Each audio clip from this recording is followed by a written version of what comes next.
আসসালামু আলাইকুম, আমি আয়েশা হাসান চলে এসেছি ইউটিউব চ্যানেল থেকে আপনাদের জন্য ভুনা খিচুড়ির রেসিপি নিয়ে। ঘরে কিছু না থাকা সত্ত্বেও কিভাবে মজাদার ভুনা খিচুড়ি রান্না করা যায় সেটাই আজ আমরা দেখব। সাথে পরিবেশন করেছি আমি টমেটো, শসা, পেঁয়াজ আর আলু বোখরার আচার দিয়ে। আমার পুরো ভিডিওটা আপনারা দেখবেন, আশা করি ভালো লাগলে like, comment, share and subscribe করবেন।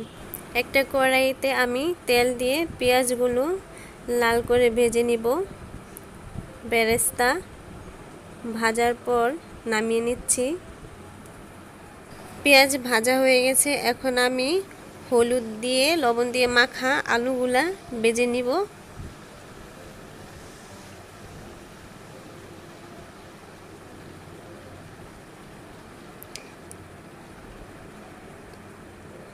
এই যে বেরেস্তাটা দেখতে খুব এরকম হয়েছে, এরকম করে ভেজে নামিয়ে নিব। এখন আলুগুলা ভেজে নেই।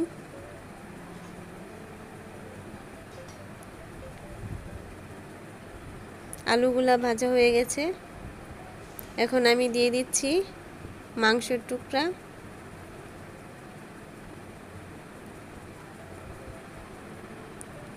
এই এলাচ, দারচিনি, গোলমরিচ, তেজপাতা এগুলো আমি যে পেস্ট করে নিয়েছি, সাথে রসুন বাটা, আদা বাটা, জিরা বাটা, প্রত্যেকটা 2 চামচ করে, বেরেস্তা, গরুর দুধ, আর নিয়েছি 1 বাটি ডাল, সাথে সস ফাঁকি, হলুদ গুঁড়ো, মরিচ গুঁড়ো, লবণ, ঘি। এখন আমি এগুলা এক এক করে দিয়ে দিব।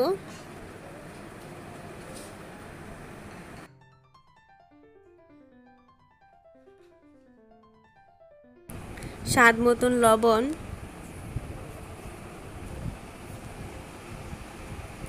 মরিচ গুঁড়ো 2 চামচ, হলুদ গুঁড়ো,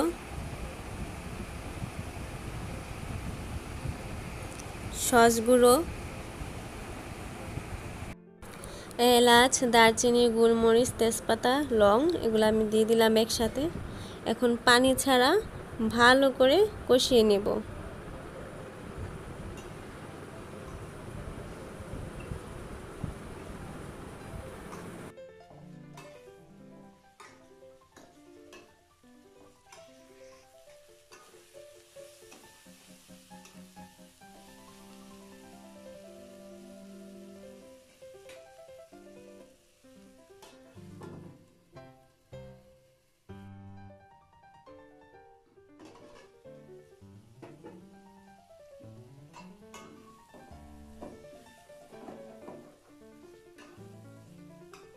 কষানোটা হয়ে গেলে আমি দিয়ে দিচ্ছি অল্প একটু পানি দিয়ে ঢাকনা দিয়ে ঢেকে দিব, যাতে মাংসটা ভালো করে কষে আসে।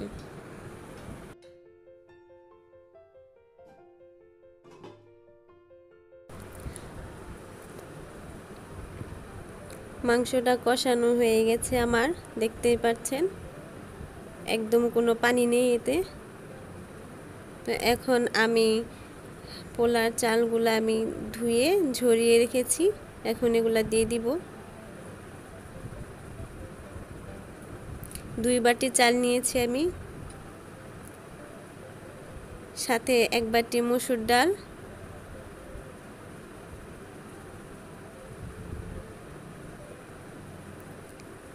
এই বাটির 2 বাটি করে চাল নিয়েছি, 1 বাটি ডাল। এখন ভালো করে ভেজে নিব।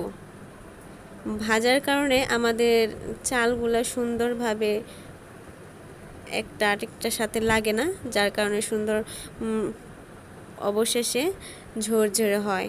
সাথে দিয়ে দিলাম কিছু বেরেস্তা, দিয়ে দিচ্ছি ভাজা করা আলুগুলো,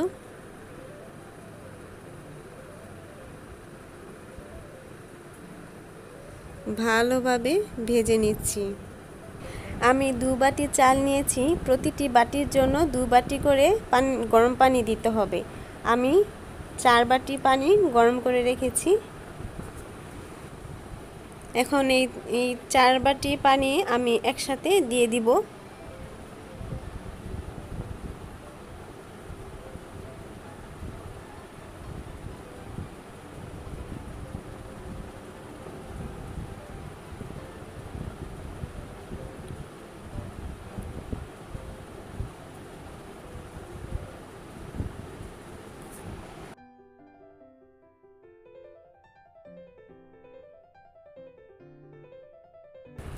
ডাল নিয়েছি 1 বাটি, এর জন্য আমি 1 বাটি গরুর দুধ লেবু চিপে এর মধ্যে ঢেলে দিব।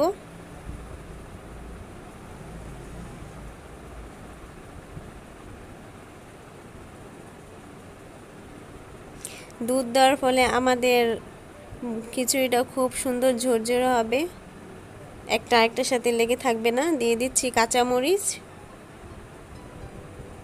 এখন ঢাকনা দিয়ে ঢেকে রাখবো।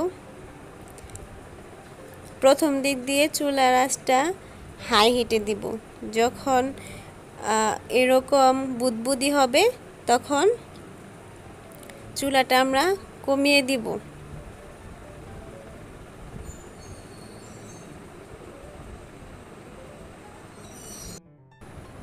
দিয়ে দিচ্ছি ঘি। ঘিটা দেওয়ার ফলে খিচুড়িটার মধ্যে অন্যরকম একটা ফ্লেভার আসবে। খুবই দেওয়া মাত্র এই ঘিটার গ্রানটা পুরো ছড়িয়ে গেছে। তো দেখুন,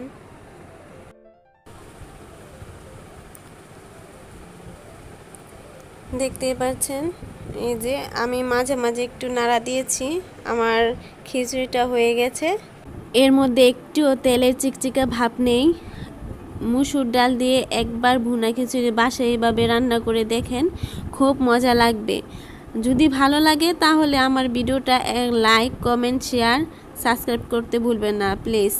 একবার হলো বাসায় রান্না করবেন। এখানেই বিদায় নিচ্ছি। আল্লাহ হাফেজ।